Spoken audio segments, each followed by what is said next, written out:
मैं जयार पटेल और आपके लिए लेकर आया हूँ क्लास 12 का एक बहुत ही प्यारा चैप्टर एल्डिहाइड, कीटोन तथा कार्बोक्सिलिक अम्ल। इससे पहले हम लोग एल्कोहल, फिनाल तथा ईथर है एक ख़त्म कर चुके हैं। इसमें हम केवल इम्पोर्टेंट क्वेश्चन देख रहे हैं 2022 के हिसाब से। तो आप लोग इसमें अगर आप पहले से एल्डिहाइड, कीटोन तथा कार्बोक्सिलिक अम्ल को पढ़े हो तो आपको थोड़ा अच्छा समझ में आएगा, लेकिन नहीं पढ़े हो फिर भी आपको इसका प्रैक्टिस करना पड़ेगा ताकि आप लोग इसका अच्छा तैयारी कर सको। तो चलिए शुरू करते हैं। सबसे पहले हम जो लेक्चर 1 है इसमें समझेंगे कि एल्डिहाइड और कीटोन और कार्बोक्सिलिक अम्ल जो है उसका बेसिक स्ट्रक्चर क्या होता है। सबसे पहले हम देखते हैं यहाँ पर एल्डिहाइड। यहाँ पर देखिए एल्डिहाइड। अब हमें इम्पोर्टेंट क्वेश्चन तो जानना ही है, लेकिन उससे पहले हमको ये भी जानना पड़ेगा कि एल्डिहाइड का बेसिक स्ट्रक्चर क्या होता है, कीटोन और कार्बोक्सिलिक अम्ल इन सभी का जो बेसिक स्ट्रक्चर है वो क्या होता है। तो चलिए देखिए एक एक करके हम सभी को देखते हैं। तो सबसे पहले हम यहाँ पर देखेंगे एल्डिहाइड के बारे में। तो यहाँ पर देखिए एल्डिहाइड,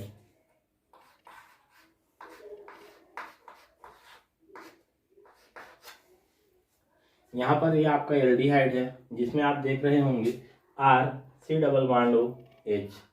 इसको हम ऐसे भी लिखते हैं RCHO। ठीक है। हम इससे पहले जो चैप्टर पढ़े थे एल्कोहल, फिनाल एवं ईथर, तो वहाँ पर बीच में क्या था, सिंगल बॉन्ड था। यहाँ पर देखिए ROH बीच में है, कार्बन और ऑक्सीजन के बीच में सिंगल बॉन्ड है। यहाँ पर आप एल्कोहल, उसके बाद आप फिनाल, ईथर को भी देख सकते हैं। तो यहाँ पर ऑक्सीजन, कार्बन और ऑक्सीजन के बीच में क्या है, सिंगल बॉन्ड है। लेकिन यहाँ पर जो आपका अगला चैप्टर है एल्डिहाइड, कीटोन तथा कार्बोक्सिलिक अम्ल, जिसका हम अध्ययन कर रहे हैं, यहाँ पर देखेंगे कि कार्बन और ऑक्सीजन के बीच में क्या है, डबल बॉन्ड है। इसी डबल बॉन्ड के कारण इसको एक और नाम से जाना जाता है, इस कंपाउंड को कार्बोनिल यौगिक। इसको क्या बोला जाता है, कार्बोनिल यौगिक। यहाँ पर C डबल बॉन्ड O के कारण इसको हम कार्बोनिल यौगिक के नाम से भी जानते हैं। तो यहाँ पर देखिए आगे हम देखते हैं एल्डिहाइड के बाद आपका क्या है, एल्डिहाइड के बाद कीटोन। अब कीटोन में भी देखिए आपको ये वाला कार्बोनिल जो कंपाउंड, हम ये सभी कार्बोनिल कंपाउंड है तो सभी में आपको कार्बन और ऑक्सीजन के बीच में डबल बॉन्ड देखने को मिलेगा। तो यहाँ पर देखिए कीटोन को हम देखते हैं। तो यहाँ पर कीटोन होता है आपका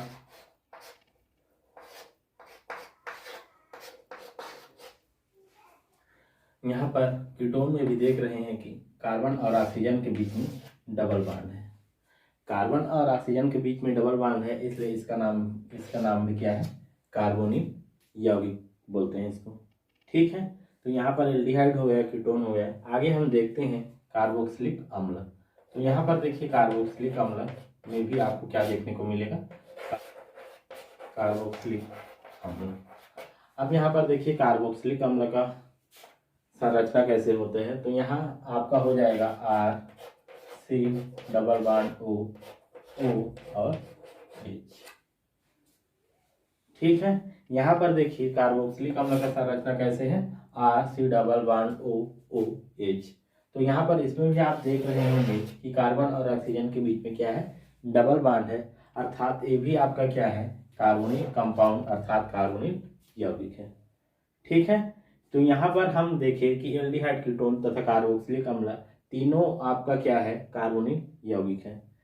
अब आगे हम देखेंगे कि कार्बोक्सिलिक अम्ल जो है उसमें हम H ग्रुप को हटा के हम और बहुत सारे यौगिक बना सकते हैं, जिसको हम एसिड व्युत्पन्न बोलते हैं। एसिड व्युत्पन्न हम इसलिए बोलते हैं क्योंकि यहाँ पर जो कार्बोक्सिलिक अम्ल है एक एसिड है और इससे और हाइड्रोजन को हटा के हम दूसरा यौगिक प्राप्त कर रहे हैं, इसलिए अन्य जो और यहाँ पर प्राप्त करेंगे उसको हम क्या बोलेंगे, कार्बोक्सिलिक अम्ल के व्युत्पन्न या एसिड व्युत्पन्न। ठीक है। यहाँ पर एक बात और जान लीजिए कि इससे पहले हम एल्कोहल, फिनाल एवं ईथर चैप्टर में कार्बन और ऑक्सीजन के बीच में कौन सा हाइब्रिडाइजेशन देखे थे, sp3 होते हैं। ठीक है। लेकिन यहाँ पर आप देखेंगे कि कार्बन और ऑक्सीजन के बीच में sp2 हाइब्रिडाइजेशन संकरण पाया जाता है। यहाँ पर जो कार्बन का हाइब्रिडाइजेशन अर्थात संकरण है वो क्या पाया जाएगा, sp2। अब हम कैसे पता करेंगे कि कार्बन का जो संकरण है वो sp2 होता है। तो यहाँ पर देखिए सिंपल होता है। यहाँ पर ये कार्बन कितना सिग्मा बांड बनाया है और उसके पास कितना लोन पेयर बचा है, इसको देखते हैं। कितना सिग्मा बांड है उसके पास और लोन पेयर की संख्या कितनी है, तो उसके आधार पर हम उसका संकरण बता सकते हैं। यहाँ पर देखिए कार्बन 1 2 3 सिग्मा बांड बनाया है और एक पाई बांड। तो पाई बांड से हमको मतलब नहीं है, सिग्मा बांड 1 2 3, यहाँ पर भी 1 2 3, यहाँ पर भी आपका 1 2 3।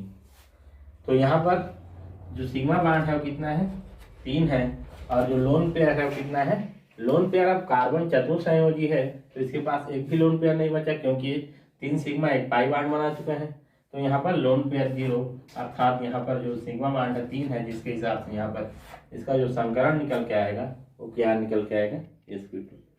तो आप देखेंगे कि जितने भी जो कार्बोनिल यौगिक होंगे उन सब में आपको जो कार्बन का संकरण देखने को मिलेगा वो sp2 देखने को मिलेगा। ठीक है। तो चलिए आगे हम देखते हैं जो एसिड के व्युत्पन्न है उन सब का स्ट्रक्चर। तो चलिए देखते हैं हम कार्बोक्सिलिक अम्ल के व्युत्पन्न। तो यहाँ पर आपका कार्बोक्सिलिक अम्ल के व्युत्पन्न में क्या करना है कि यहाँ पर हाइड्रोजन को हटा के वहाँ पर हमको दूसरा ग्रुप को जोड़ते जाना है। तो सबसे पहले हम देखेंगे कार्बोक्सिलिक अम्ल के व्युत्पन्न में एस्टर के बारे में। यहाँ पर देखिए एस्टर हम कैसे बनाएंगे कार्बोक्सिलिक अम्ल से। तो हमको क्या करना है, RC⋯O और इधर क्या लगा देंगे, कोई और एल्किलिक ग्रुप लगा देंगे। ठीक है। यदि हम इस हाइड्रोजन को हटा के इसके जगह में हम कोई और दूसरा एल्किलिक ग्रुप जोड़ देते हैं तो उसका नाम क्या हो जाता है, एस्टर। सेकंड में हम देखते हैं एसिड हैलाइड। तो यहाँ पर देखिए हमको क्या करना है, RC⋯OX, अर्थात यहाँ पर क्या करेंगे, हम यहाँ से OH ग्रुप को पूरा हटा देंगे और उसके जगह में X अर्थात कोई हाइड्रोजन ग्रुप लगा देंगे। यह आपका X क्या है, कोई हाइड्रोजन ग्रुप है, अर्थात क्लोरीन ब्रोमीन है। ठीक है। तो यहाँ पर क्या मिल जाएगा आपको, एसिड हैलाइड मिल जाएगा। यदि क्लोरीन है तो एसिड क्लोराइड, यदि ब्रोमीन है तो एसिड ब्रोमाइड। ठीक है। आगे हम देखते हैं एसिड एनहाइड्राइड। एसिड एनहाइड्राइड कैसे प्राप्त करेंगे, देखिए यहाँ पर इस ग्रुप को हटा के इस ग्रुप को उधर भी जोड़ देंगे। तो यहाँ पर देखिए RC⋯O, उसके बाद O, फिर यहाँ पर क्या करेंगे RC⋯O, उसके बाद C⋯O और R डैश। मतलब इस ग्रुप को ऑक्सीजन के उस साइड भी हम जोड़ दिए। तो यहाँ पर हमको क्या मिला, एसिड एनहाइड्राइड मिला। ठीक है। आगे हम क्या प्राप्त करेंगे, एसिड एमाइड प्राप्त करेंगे। तो यहाँ से देखिए एसिड एमाइड। एसिड एमाइड प्राप्त करने के लिए हम क्या करते हैं, देखिए RC⋯O NH2, इसको बोलते हैं एसिड एमाइड। ठीक है। तो यहाँ पर देखिए हमको कितना ग्रुप मिल चुका है कार्बोक्सिलिक अम्ल के व्युत्पन्न में, ester, acid halide, acid anhydride, acid amide. तो ये सभी जो ग्रुप हैं ये क्या है, अर्थात कार्बोक्सिलिक अम्ल से हमको मिला हुआ है। तो यहाँ पर देखिए सबसे पहले कार्बोक्सिलिक अम्ल एक बार और देख लीजिए, जितना भी ग्रुप है उसको एक बार और हम देख लेते हैं कैसे मिला। तो कार्बोक्सिलिक अम्ल ऐसा रखना है आपको, कार्बोक्सिलिक अम्ल का RC⋯OOH। एस्टर में देखिए हम क्या किए, एच ग्रुप को हटा के उसके जगह में R- लगा दिए, कोई एल्किली ग्रुप। एसिड एनहाइड्राइड में हम क्या किए, यहाँ पर इस ग्रुप को हटा के OH को X लगा दिए, X मतलब कोई हैलोजन ग्रुप। एसिड एनहाइड्राइड में हम क्या किए, एसिड एनहाइड्राइड में यहाँ पर पूरे इस ग्रुप को हटा के, H को हटा के इस ग्रुप को उस साइड में भी जोड़ दिए। उसके बाद एसिड एमाइड में देखिए, यहाँ पर इसको हटा के NH2 ग्रुप जोड़ दिए, तो ये आपका एसिड एमाइड बन गया। तो आप याद रखिएगा, ये कार्बोक्सिलिक अम्ल में आप ester, acid halide, acid anhydride, acid amide, ये सभी आप कार्बोक्सिलिक अम्ल के व्युत्पन्न में पढ़ते हो। तो आगे हम क्या देखने वाले हैं, जितने भी जो इन एल्डिहाइड कीटोन तथा कार्बोक्सिलिक अम्ल में जो कॉमन नाम है जो यूज होता है उसको पहले देखेंगे, फिर एक एक करके हम क्या देखेंगे, इनका IUPAC नामकरण जो इम्पोर्टेंट है। जो इम्पोर्टेंट कॉमन नेम है ये आपके रिएक्शन अर्थात अभिक्रिया जो है उसमें भी काम आएगा। तो चलिए शुरू करते हैं कॉमन नाम, सामान्य नाम को एल्डिहाइड और कीटोन का। यहाँ पर देखिए, सबसे पहले हम एल्डिहाइड, कुछ एल्डिहाइड के नाम लिख लेते हैं, जैसे HCHO, ठीक है। उसके बाद है CH3 CHO, और एक हम ले लेते हैं C6H5 CH। अब यहाँ पर इसके हम कॉमन नाम की बात करते हैं, जो एल्डिहाइड है उसके हम कॉमन नाम की बात करते हैं, ठीक है। तो यहाँ पर आप लोग बहुत बार सुने होंगे फॉर्मल्डिहाइड फॉर्मल्डिहाइड करके, तो आपका जो फॉर्मल्डिहाइड है यही है। यदि जो CHO ग्रुप है एक ही कार्बन का है तो उसको हम क्या बोलते हैं, फॉर्मल्डिहाइड बोलते हैं।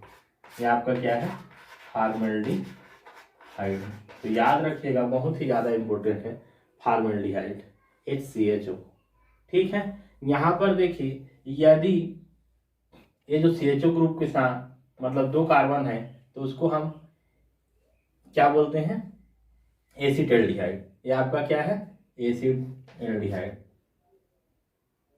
Acid aldehyde. यहाँ पर जो आपका CH3 CHO है क्या है, एसिड एल्डिहाइड। आगे हम देखते हैं C6H5 CHO। यहाँ पर जो C6H5 CHO है ये आपका क्या है, बेंजीन है, तो इसको हम क्या बोलेंगे, बेंजेल्डिहाइड। इसका नाम क्या है, बेंजेल्डिहाइड। और याद रखिएगा, ये जो बेंजेल्डिहाइड है ये इसका कॉमन नाम भी है और यही इसका क्या है, IUPAC नाम में भी एक्सेप्टेड है। अर्थात हम जो बेंजेल्डिहाइड है इसको IUPAC नामकरण में भी बेंजेल्डिहाइड ही बोलते हैं और कॉमन नाम में भी बेंजेल्डिहाइड बोलते हैं। लेकिन एक नाम और इसको आप कर सकते हैं, एक नाम इसका और है एक्सेप्टेड, वो है आपका कार्बोएल्डिहाइड भी बोलते हैं, कार्बोएल्डिहाइड। तो यहाँ पर देखिए, ये जो CH3 CHO है इसको बेंजेल्डिहाइड भी बोलते हैं और कार्बोएल्डिहाइड भी बोलते हैं। ज्यादातर यूज में आप देखोगे कि इसका जो नाम होता है बेंजेल्डिहाइड होता है। तो याद रखिएगा, C6H5 CHO बेंजेल्डिहाइड और एक नाम कार्बोएल्डिहाइड है। तो इन तीनों का नाम याद रखिएगा, इंपॉर्टेंट है। आगे हम कुछ और लेते हैं, जैसे CH3 CH2 CH2 CHO। अब यहाँ पर हम क्या करते हैं, एक हाइड्रोजन को हटा देते हैं और यहाँ पर कोई ग्रुप जोड़ देते हैं, जैसे CH3। अब यहाँ पर कॉमन नाम की ही बात कर रहे हैं, तो देखिएगा ये भी आपको बहुत देखने को मिलेगा। एक अभिक्रिया है इसमें आपको अल्फा बीटा गामा कार्बन जानना पड़ेगा उसमें। तो यहाँ पर देखिए, अल्फा बीटा और गामा कार्बन कौन सा होता है, ये आपका क्या है, क्रियात्मक समूह ग्रुप है CHO। अब उसके पास वाला जो कार्बन है उसको हम अल्फा कार्बन बोलते हैं। इसके बाद वाला कार्बन क्या हो जाएगा, बीटा कार्बन, और इसके बाद वाला कार्बन आपका हो जाएगा गामा कार्बन, ठीक है। तो आप यहाँ पर देख सकते हैं इसका कॉमन नाम क्या हो जाएगा, बीटा में क्या लगा हुआ है, तो यहाँ पर बीटा मेथिल है, ठीक है। तो बीटा मेथिल और कितना कार्बन हो रहा है, 1 2 3 4। तो 4 के लिए हम क्या यूज करेंगे, ब्यूट्रेल्डिहाइड, ब्यूट्रेल्डिहाइड, ब्यूटाइल्डिहाइड। यहाँ पर क्या हो जाएगा इसका नाम, मेथिल ब्यूटाइल्डिहाइड। ठीक है, तो यहाँ पर कार्बन को पहचानिएगा कि जो फंक्शनल ग्रुप जुड़ा है उसके बगल वाला कार्बन अल्फा, उसके बगल बीटा, उसके बगल गामा। तो यहाँ पर बीटा नंबर पर आपका मेथिल ग्रुप जुड़ा है तो बीटा मेथिल ब्यूटाइल्डिहाइड इसका कॉमन नाम है। ठीक है, आगे हम इसी प्रकार के कुछ कीटोन का भी देख लेते हैं, जैसे CH3C डबल बॉन्ड हो CH3। ठीक है, तो यहाँ पर CH3C डबल बॉन्ड हो CH3 क्या है, देखिए ये जो CH3C डबल बॉन्ड हो CH3 है जो कीटोन है, इसका नाम क्या है, सामान्य नाम, इसको बोलते हैं एसीटोन, एसीटोन। ठीक है, कुछ और ले लेते हैं, जैसे ग्रुप हम जोड़ देते हैं यहाँ पर C6H5C डबल बॉन्ड हो CH3, इसका नाम क्या है देख लीजिए, इधर बेंजीन ग्रुप जुड़ा हुआ है C6H5, इधर CH3 ग्रुप है, तो इसका नाम क्या हो जाएगा, मेथिल फेनिल कीटोन। यहाँ पर इसका सामान्य नाम हो जाएगा, सबसे पहले हम मेथिल को लिखेंगे, छोटे ग्रुप को मेथिल, उसके बाद C6H5 को हम फेनिल बोलेंगे और ये आपका कीटोन, तो इसका नाम क्या हो जाएगा, मेथिल फेनिल कीटोन। एक और इम्पोर्टेंट है, यहाँ पर देख लीजिए, आपका दोनों तरफ आप C6H5 को जोड़ दीजिए, C double bond O C6H5, तो इसका नाम है, दोनों तरफ आप देख रहे होंगे फेनिल ग्रुप, तो यहाँ पर हम लिख सकते हैं डाई फेनिल कीटोन, तो इसका नाम क्या हो जाएगा, डाई फेनिल कीटोन। तो इस तरीके से हम लोगों का जो कुछ सामान्य नाम था एल्डिहाइड और कीटोन में वो यहाँ पर ख़त्म करते हैं।